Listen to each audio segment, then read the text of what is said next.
학교식으로 학점을 매긴 다음에 F학점.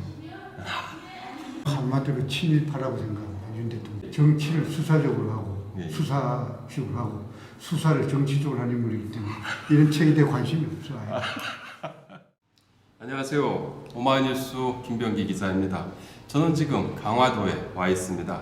서강대 사회과학대학장 겸 공공정책대학원장을 지내다가 정년 퇴직한 뒤 이곳에서 10년 동안 혼자 걷고 산책하며 지내오신 박호성 교수님이 인간론이라는 신간을 냈는데요. 책 이야기와 함께 정치와 삶의 이야기를 듣기 위해서입니다. 참여연대 창립을 주도했고 그리고 학술단체 협의회 역사문제연구소 한국정치학회를 이끌어 오셨던 분이기도 합니다. 또 오마이뉴스 시민기자로 정치 칼럼을 가끔 써오셨고요. 그리고 오마이뉴스 오마이TV를 후원하는 10만인 클럽 회원이기도 합니다. 교수님이 왜 혼자 이곳에 정착하게 됐는지도 궁금한데요. 직접 이야기를 나눠보도록 하겠습니다. 네, 안녕하세요. 안녕하십니까? 네. 이 책의 그 마지막을 삼생 정치론으로 마무리하셨는데요. 삼생 정치론을 현실 정치에 이렇게 대입해 보면 우리나라 그 역대 대통령 중에 삼생 정치론에 제일 좀 근접하게 다가서려고 했던 이런 지도자가 있다면 어떤 사람을 꼽겠습니까? 구체적으로 실현은 되지 못했지만 그래도 노무현, 김대중 정도가 그래도 그런 뜻은 지니고 있었던 그런 대통령으로 이렇게 평가. 그래요. 지금 현재는 그런데 그 윤석열 대통령이 집권을 하고 있지 않습니까? 뭐 집권한 지금 1년 반 정도 지났는데요. 윤석열 대통령은 삼생 정치라는 이러한 기준으로 봤을 때, 잣대로 봤을 때 어떻게 평가할 수 있겠습니까? 학교식으로 학점을 매긴 다음에 F학점. F학점. 왜 그런 거죠? 전혀 시도도 하지 않고 그런 것에 대한 어떤 뜻도 지니고 있지 않는 그리고 전혀 엉뚱한 무관한 문제에만 열중하고 있는 그런 어떤 모습 때문에 그렇습니다. 그래요. 윤석열 대통령이 지금 그 이념 전쟁을 벌이고 있잖아요. 뭐 과거 그 이승만 이 과정에서 이제 그 이승만을 추켜 세우기도 하고 그리고 홍범도 장군을 또 찍어내리기도 지금 하고 있습니다. 만약에 그 윤석열 대통령이 선생님의 정치학과 제자였다면 이러한 행태에 대해서 어떻게 따끔하게 좀 말씀해 주실 수 있을 것 같습니까? 한마디로 윤 대통령은 철학이 없는 사람인데 물론 정치력도 물론 없고 그러다 보니까 외향으로 많이 좀 꾸며대는 위장하는 그런 어떤 노력들을 많이 하는데 그 양반이 이념에 대해서 조금이라도 관심을 것은 아마 검사 시절이었을 텐데 이 검사라는 것은 자기 유해의 모든 대상을 이 죄인으로 보기 때문에 자기는 항상 옳고 정당하고 성스럽고 죄인들은 항상 악하고 불의롭고 이런 존재로 처단하는 경우가 지배적인데 이념이라는 것을 하더라도 이 양반 이념의 본질을 몰라서 하는 이야기인데 이념이라는 것은 현실 정치 사회 모순과 문제점이 가득할 때 그때 비로소 솟아나는 것이 이념입니다. 이념이라는 것이 크게 두 가지 기능이 있는데 하나는 현실 사회와 정치의 모순과 문제점이 무엇인가 하는 것을 밝혀내는 해석하고 밝혀내고 체계화시키는 그런 작업이 이념이고 두 번째는 이것을 어떻게 극복할 것인가 하는 이 대안을 제시하는 것인데 그러니까 전혀 딴 방향에 있는 그 적진에 있는 사람이 이념 이야기를 꺼냈어야 되는데 윤 대통령 얘기를 꺼낸다는 자체는 말이 안 되는 거예요. 그럼 윤 대통령은 지금 이념이 뭔지도 지금 모르고 있는 상태라고. 그런데다 내가 보기엔 자승자박이죠. 지금 그 윤석열 대통령이 이승만 대통령을 국보로 이제 모시는 움직임, 추종하는 뭐 이런 모습을 지금 찬양하는 모습을 지금 보이고 있는데 그 부분에 대해서는 또 어떻게 생각하십니까? 뭐 똑같은 선상에 서 있는데, 예. 그러니까 이 말도 안 되는 내용을 말이 되게끔 만들려고 좀 몸부림치고 있는 그런 수준 아닌가. 난 그렇게 보고 있어요. 왜 그런 거죠? 이승만은 어떻게 평가돼야 되는 인물인 거죠? 이승만이 그렇게 기리고 있는 윤 대통령의 자유민주주의를 근본적으로 배반한 그런 어떤 대통령이었다라고 저는 생각을 합니다. 왜 그런 거죠? 네? 많은 이 정치적 부패를 저질렀잖아요. 그렇죠. 네? 부정부패를 저질렀고 뭐 사사업도 그때 있었던 거 사사업 기억이 안 나요. 그리고 친일파를 그리고 중용하면서 한국 독립당 만든 것이 예. 친일파를 주축을 해서 이 정치 기반을 만들었을 뿐만 아니라 일방적으로 미국에 대한 그런 굴종적인 자세로 정치를 엮어왔고 그리고 또 민간인도 많이 학살하고 그랬죠. 자기 정치 유지. 뿐만 아니라 8.15 전에 항일운동을 전개할 때도 그 뭐 겉으로는 임시정부의 수반처럼 그런 직함을 지니고 있었지만 거기서 한 번도 활동해 본 적도 그렇죠. 없고 그리고 독립을 위해서 이렇게 만들어진 자금도 자기 개인의 사리사욕에서 다 탕진해버린 그런 인물이었고 결국은 자유민주주의의 그 파괴자를 윤석열 정부는 자유민주주의를 지키겠다고 얘기하면서 자유민주주의의 그 파괴자를 지금 추앙하겠다라는 이런 말도 안 되는 이율배반적인 행동을 하고 있다는 거죠. 그 정확한 규정이에요. 그 홍범도 장군에 대해서는 이제 그 공산당 그 이력, 소련 공산당 이력 가지고 이제 또 문제를 흉상을 철거하니 많이 뭐 이런 논란을 벌이고 있지 않습니까? 그 당시만 하더라도 이 공산당이라는 것이 오늘날 뭐 빨갱이라든가 공산주의로 철저히 무장한 사람들이 어떤 추구하는 그런 어떤 대상이 아니었고 김일성도 좀 어렸을 때잖아요. 예를 들어서 레닌 우리가 그 윌슨은 뭐라 그러지? 자결주의. 레닌 환희하게 자결주의. 윌슨의 자결주의는 그 이전까지만 하더라도 영국의 손아귀에 완전히 장악돼 있던 그런 약소민주주의를 자결시켜서 자기 것으로 만들겠다는 그런 차원에서 생성된 것이 윌슨 자결주의. 레닌은 민족 자결, 민족 독립, 약소민족 국가의 해방. 그러기 위해서 약소민족 국가와 이 공산당이 연대하지 않으면 안 되는 역설을 했던. 그래서 그 무렵에는 레닌의 굉장히 경도된 그런 인사들이 굉장히 지배적이고 많았었는데 그러니까 그런 그들의 핵심적인 목표는 민족 해방이요. 민족 해방을 위해서라면 동원될 수 있는 어떠한 수단과 방법도 마다하지 않겠다. 그리고 그 당시 공산당이 굉장히 일천한 수준에 있었기 때문에 그것의 본질에 대한 어떤 정확한 문제의식도 별로 가진 사람들이 별로 없었고 그런 상황에서 편의상 이렇게 그쪽과 가까이 했을 그런 가능성이 있지만 철저한 뭐 정치 신념적으로 공산주의자이기 때문에 공산당 손잡고 어떻게 보면 해방을 위한 수단으로 그건 있을 수도 없는 이야기고 상상할 수도 없는 그런 얘기라고 생각합니다. 홍범도 장군 하나도 그 민족 해방을 위해서 자기 가족들까지 다 버린 사람, 다 잃고 버린 사람인데 잃고 그랬죠.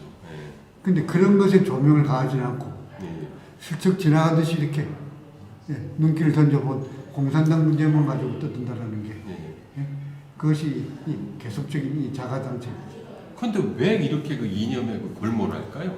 윤석열 대통령이 이념에 골몰한다기보다도 공산당, 그 이승만식 그러한 그 사고방식에 지금 갇혀 있는 것 같은데 왜 이럴까요? 자기 것을 만들어보고 싶다라는 하도 뭐 이 정치적인 어떤 경험이 없어 정치적이고 분명하다. 뭐 이런 어떤 이 비난을 많이 받으니까 자기 고유의 것을 한번 만들어보자 하는 그런 발부둥이 아닌가라고 생각합니다. 지금 아무래도 이제 정치 외교학을 또 전공하셨으니까 외교 문제에 대해서도 또 윤석열 정부의 그 외교 정책에 대해서도 또 할 말씀이 많이 있을 것 같습니다.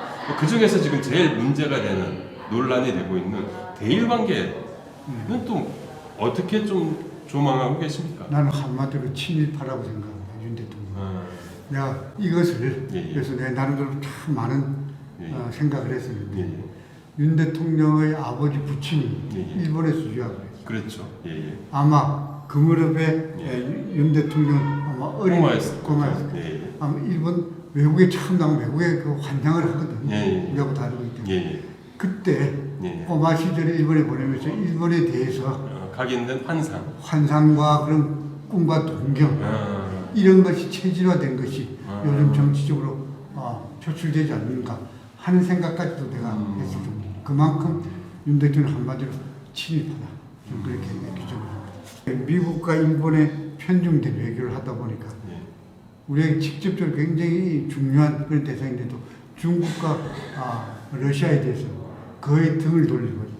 그러니까 이 러시아와 중국 없이는 남북 통일에 대한 그런 어떤 접근 자체가 굉장히 근본적으로 힘든데 독일 통일도 러시아의 도움 없이 있으면 거의 불가능했다고 생각합니다. 그런 상태인데 그래서 아주 희한하게도 통일 문제에 대해서는 거의 입을 열지 않는 것이 참 굉장히 희한하다라고 생각합니다. 분단 국가임에도 불구하고 통일 문제는 누구나 다 습관적으로 입버릇처럼 역대 대통령이 떠드는 그렇죠. 한마디도 제대로 내세우지 않으면 그게 좀 기괴하다 싶을 정도예요.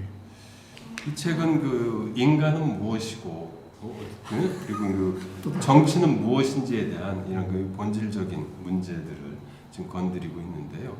그래서 이제 저도 이제 이 책을 보면서 많은 정치인들이 좀 탐독했으면 좋겠다라는 좀 생각을 하게 됐어요.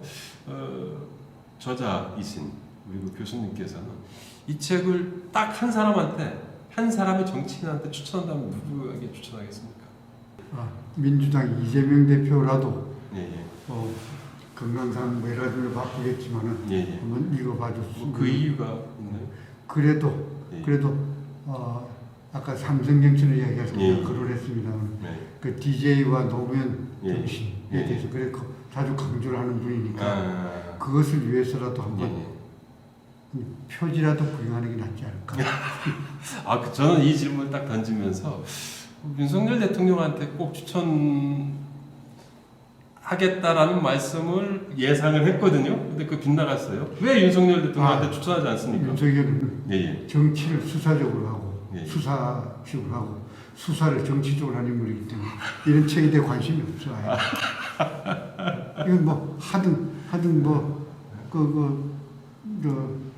갖다 줘도 안 읽은 책. 갖다 주면 쓰레기통에 버릴지도 모르고. 그래서 추천하지 않는다라는 말씀이신 거네요. 그 윤석열 대통령 같은 경우도 그 민주주의 앞에 꼭 자유민주주의, 자유자를 이제 붙입니다. 이 책에는 또 자유민주주의에 대한 그것이 무엇인지에 대한 이런 내용도 이제 딱 담겨 있는데요. 윤석열 대통령이 말하는 실천하고 있는 자유민주주의 어떤 게 문제입니까? 그러니까 유일한 내 소망이 있다면 자유민주주의 이야기만 안 해줬으면 좋겠다. 왜? 응? 왜요? 그러기 위해서 자유민주주의가 뭔지 먼저 공부 좀 내 평등론부터 읽어봤으면 좋겠어. 이 자유민주주의라는 것은 자유민주주의와 민주주의의 결합물이거든요.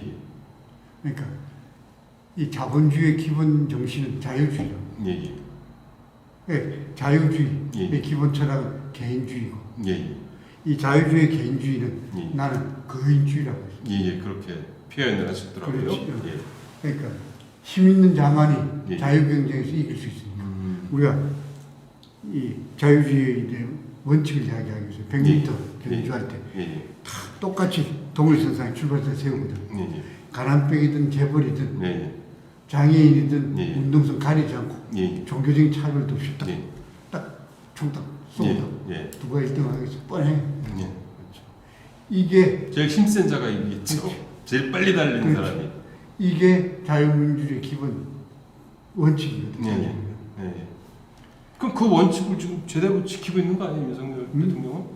권력자, 힘센 자만을 위한 정치를 하고 있는 거예요. 그걸 지키고 있는 것이 아니고 윤석열이 말하는 자유는 거인의 자유만 이야기하는 민생의 핵심은 일반 서민이고 그렇죠. 우리가 흔히 밑바닥 인생이라고 하죠. 그렇죠. 이 거인주의에 의해서 피해를 보는 예. 당사자들이 이 민생의 주체 세력들인데 예. 그러니까 논리가 맞지 않는 거죠.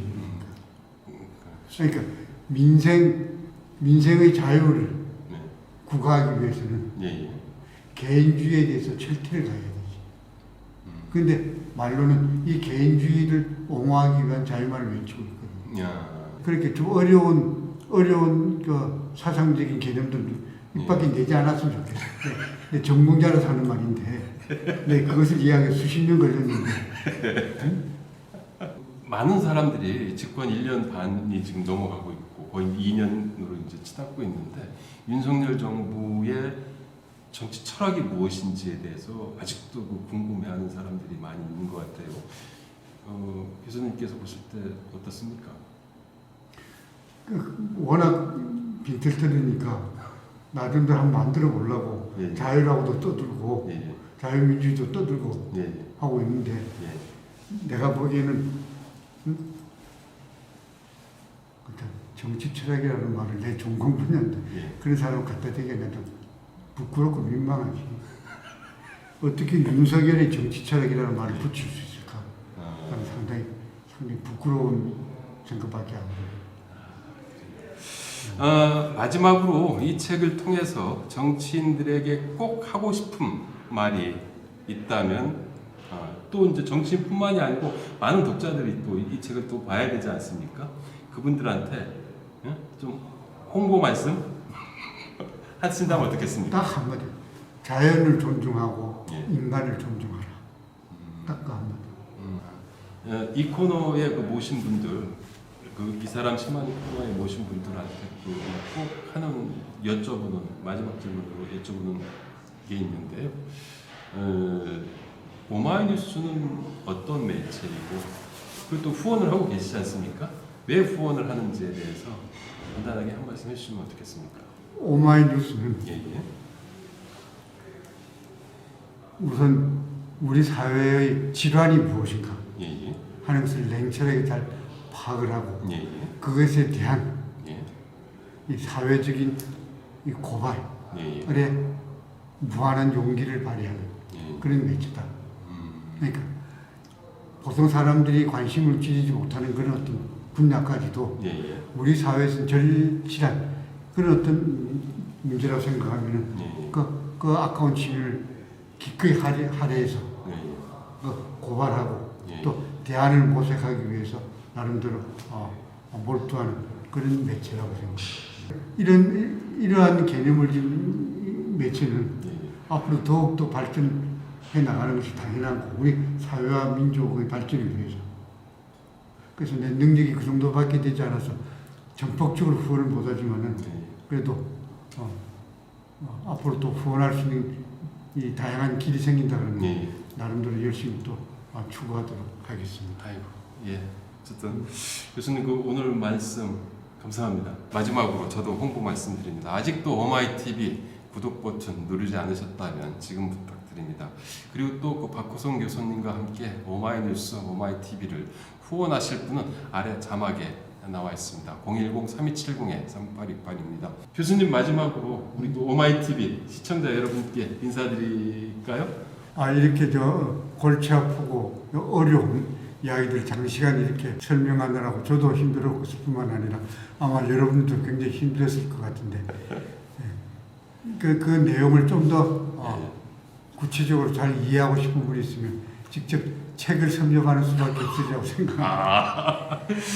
예, 그 시청자 여러분, 저희 그 인간론 계속해서 이제 그 말씀드리긴 했는데 아주 의미가 있고 지금 현재 그 본질적인 문제를 다루고 있지만 인간에 대한 정치에 대한 본질적인 문제를 다루고 있지만 지금 우리가 살아가는 데도 아주 유익한 책이 아닐까 싶습니다. 꼭 한번 사서 읽어보시기를 부탁드립니다. 오마이TV 시청자 여러분 안녕히 계세요. 감사합니다. 네, 감사합니다.